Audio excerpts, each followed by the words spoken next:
کہ ان 4 جوانوں کا کوئی قصور نہیں تھا ماں سوائے اس کے کہ وہ اپنے ملک کے ساتھ ساتھ افغانستان کے لوگوں کی بھی حفاظت کے لیے وہ باڑ لگا رہے تھے، تاکہ یہ جو شرپسند عناصر ہیں یہ یہاں سے وہاں اور وہاں سے یہاں نہ جا سکے۔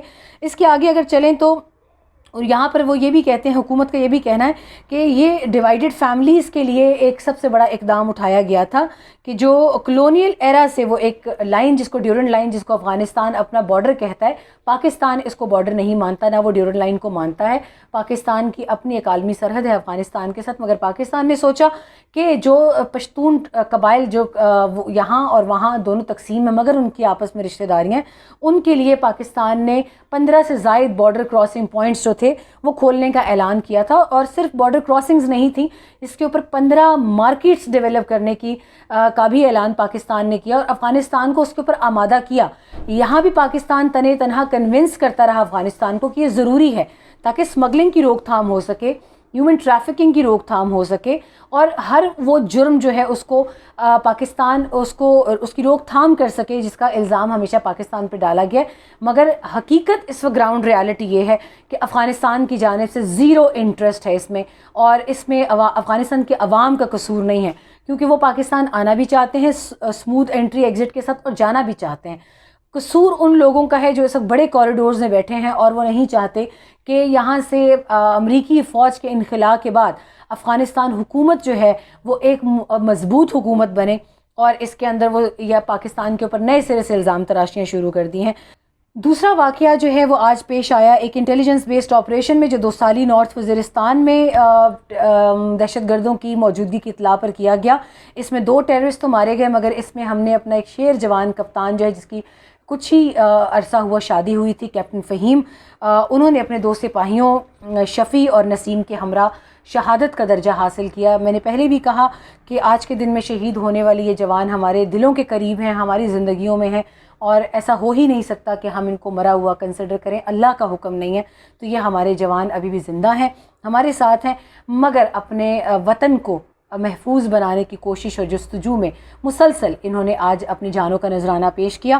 اور افسوس کا مقام یہ ہے کہ آج ایک دن میں ہمیں ایک بزدل اور کمزور دشمن کی 2 کارروائیوں کا سامنا کرنا پڑا۔ اس میں ایک چھوٹا سا بیک گراؤنڈ میں آپ کو دیتی چلتی ہوں۔ Major general DGISPR major general Babar Iftikhar نے کچھ عرصہ پہلے 22 فروری 2021 کو پریس کانفرنس کی تھی، جب 4 سال آپریشن رد الفساد کے مکمل ہو گئے تھے، اور اس میں انہوں نے کچھ تفصیلات دی تھیں۔ 3,75,000 انٹیلیجنس بیسڈ آپریشنز اس وقت تعداد تھی۔ آج اگر میں سیفسٹ سائڈ گو کہ میں اس میں کنفرم نہیں بتا سکتی، مگر 3,75,000 تقریباً 200 آپریشنز اب تک ہو چکے ہیں۔ ان میں سے انہوں نے تفصیل بھی دی تھی کہ تقریباً 34,000 سے زائد آپریشن جو تھے وہ پنجاب میں ہوئے، 1,50,000 سے زائد سندھ میں ہوئے، 80,000 سے زائد بلوچستان میں ہوئے، اور 72,000 سے زائد خیبر پختونخوا میں ہوئے۔ 72,000 سے تعداد زیادہ کی جائے تو ابھی کی تعداد بنتی ہے جو کہ قبائلی علاقوں میں ارسوائل فاٹا اور خیبر پختونخوا میں یہ ڈیلی بیسس پر یہ آپریشنز کنڈکٹ کیے جاتے ہیں، اور نتائج آپ کے سامنے ہیں۔ یہاں پر لوگ یہ کہتے ہیں کہ فورسز کیا کرتی ہیں۔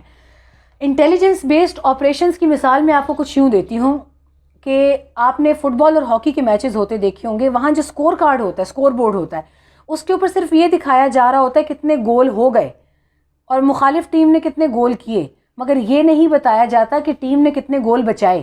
تو انٹیلیجنس بیسڈ آپریشنز کا سب سے بڑا مقصد یہ ہوتا ہے کہ وہ کتنے ہی سپاہی، ہمارے بہت سے گمنام اس کے اندر سپاہی افسر جوان، وہ اپنی جانوں کا نذرانہ دے جاتے ہیں خاموشی سے، اور ہم میں سے کسی کو پتہ ہی نہیں چلتا، کیونکہ ہم سرحدوں کے اندر بڑے سکون کی نیند سوتے ہیں، روزہ افطار کر رہے ہیں، لیوش ہمارے ڈشز سے ہمارے دسترخوان بھرے ہوئے ہیں، مگر ان کا کیا؟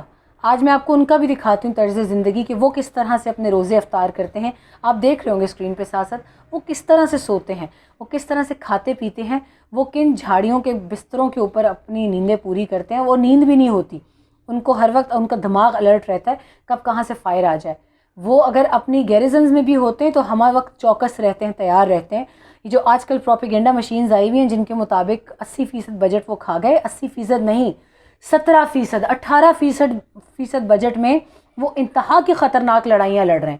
آج مجھے کہنے دیجئے، بہت افسوس کا مقام ہوتا ہے جب ہمیں یہ کہا جاتا ہے کہ DHA میں کھا گئے فوجی فاؤنڈیشن میں کھا گئے، فلاں میں کھا گئے، آرمی ویلفیئر ٹرسٹ میں کھا گئے. یہ وہی آرمی ویلفیئر ٹرسٹ ہے جس میں ساری زندگی اپنی تنخواہوں سے کٹوتیاں کر کر کے یہ لوگ اپنے اور اپنے بچوں کے مستقبل کے لیے انسٹالمنٹس دے رہے ہوتے ہیں. کیا قصور ہے ان کا؟ آپ کے یہ بیوروکریٹس جو نخرے دکھاتے ہیں، جو اس دن فردوس عاشق اعوان نے جھاڑا بہت اچھا کیا.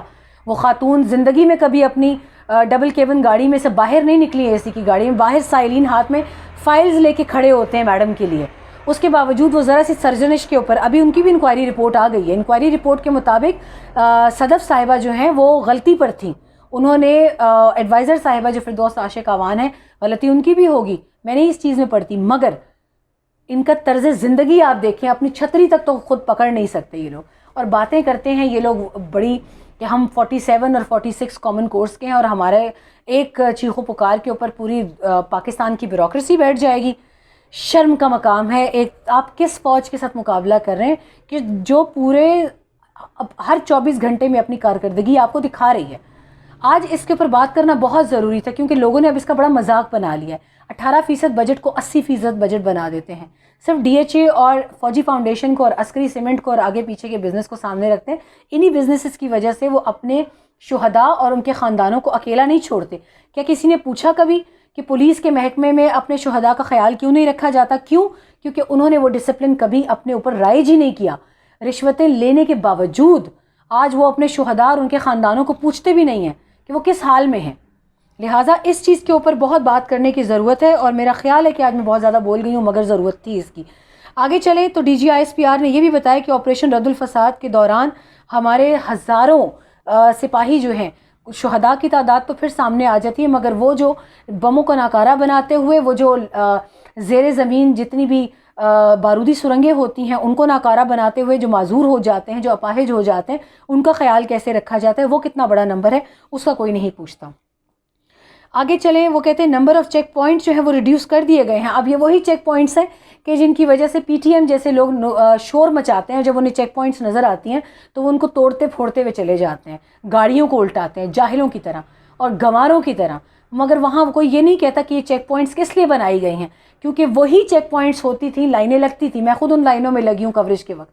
مگر آج کوئی یہ بات کیوں نہیں کرتا کہ ان چیک پوائنٹس کی وجہ سے ہی ان علاقوں میں جو امن آیا ہے اسی وجہ سے آیا ہے. ناظرین، ان باتوں کو ضرور سوچئے گا. آج ان 7 جوانوں کو ہم نے کھویا ہے، کوئی چھوٹی بات نہیں ہے. کسی کے بیٹے تھے وہ بھی، جیسے میرے بچے ہیں، میں ان کے اوپر کھرونچ بھی شاید آئے تو مجھے تکلیف میں رات کو نیند نہیں آتی. تو سوچیں کہ کن ماؤں نے، کن بھائیوں نے، کن بہنوں نے اپنے ان بھائیوں کو کھویا ہوگا، وہ باپ کیسے تڑپتے ہوں گے. اس کے اوپر غور کیجیے گا. مجھے آج کے لیے اجازت دیجیے. اپنا بہت خیال رکھیے. اور میں آج بہت جذباتی ہوں مگر میرا بہت دل خفا ہے. میں آپ سے اجازت چاہوں گی. کل دوبارہ ملاقات ہوگی. اللہ حافظ.